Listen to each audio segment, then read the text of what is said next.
अम्मा किसके घर जाएंगी? तीनों बेटों और बेटी के चेहरे पर एक ही सवाल था। वह सब के सब 1 घंटे से अस्पताल के बरामदे में टहल टहल कर इस सवाल का जवाब सोच रहे थे।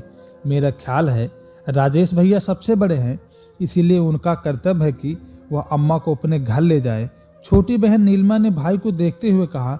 बड़े भाई ने एक नज़र अपनी पत्नी की ओर देखा और कहा, मुझे पता है कि यह मेरा कर्तव्य है कि मैं अम्मा को अपने घर ले जाऊं, लेकिन तुम जानते हो मैं और मेरी पत्नी हम दोनों जॉब करते हैं और अम्मा की देखभाल के लिए सारा दिन किसी न किसी को तो रहना होगा, जो हम नहीं कर सकते।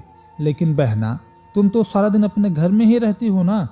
मेरे ख्याल से तुम अम्मा का हमेशा ज़्यादा ख्याल रख पाओगी। पैसों की चिंता ना करो, जितने पैसे लगेंगे मैं देने के लिए तैयार हूँ।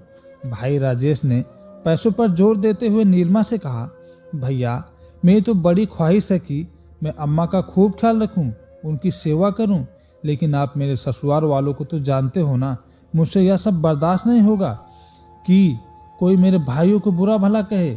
मेरा ख्याल है मनोज भैया के घर अम्मा ज़्यादा आराम से रह सकती है। छोटे भाई सुरेश ने भी बहन की हाँ में हाँ मिलाई। मनोज और उसकी पत्नी ने एक दूसरे की तरफ देखा। ऐसा लग रहा था जैसे वह आंखों ही आंखों में एक दूसरे को कुछ कह रहे हो। उसके बाद मनोज ने कहा, तुम सब तो जानते हो ना, हमारे घर में अम्मा का दिल नहीं लगता।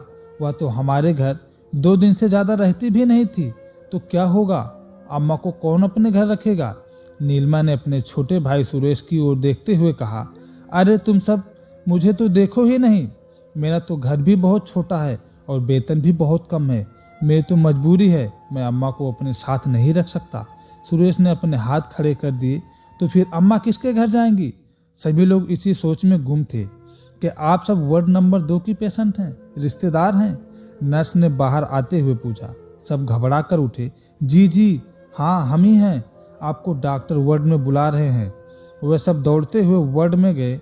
आई एम सॉरी, हम आपकी माताजी को नहीं बचा सके, डॉक्टर ने राजेश के कंधे पर हाथ रखते हुए कहा।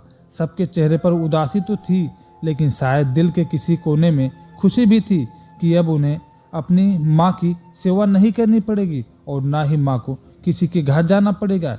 यही हमारे समाज की कड़वी सच्चाई है कि अकेले माता पिता 10 बच्चों को पाल सकते हैं, लेकिन 10 बच्चे मिलकर माता पिता को नहीं संभाल सकते। और कई माताएं अपने जीवन के अंतिम क्षण बुढ़ापे में सड़कों पर रोजी रोटी कमाने में बिताती हैं। कृपया और अपने माता पिता से प्यार करें और जितना हो सके उनकी सेवा करें, तो आपके बच्चे भी आपकी सेवा करेंगे और आपसे प्यार भी करेंगे। आशा करता हूँ आपको ये कहानी पसंद आई होगी। इस पर आपकी क्या राय है हमें कमेंट करके ज़रूर बताएं।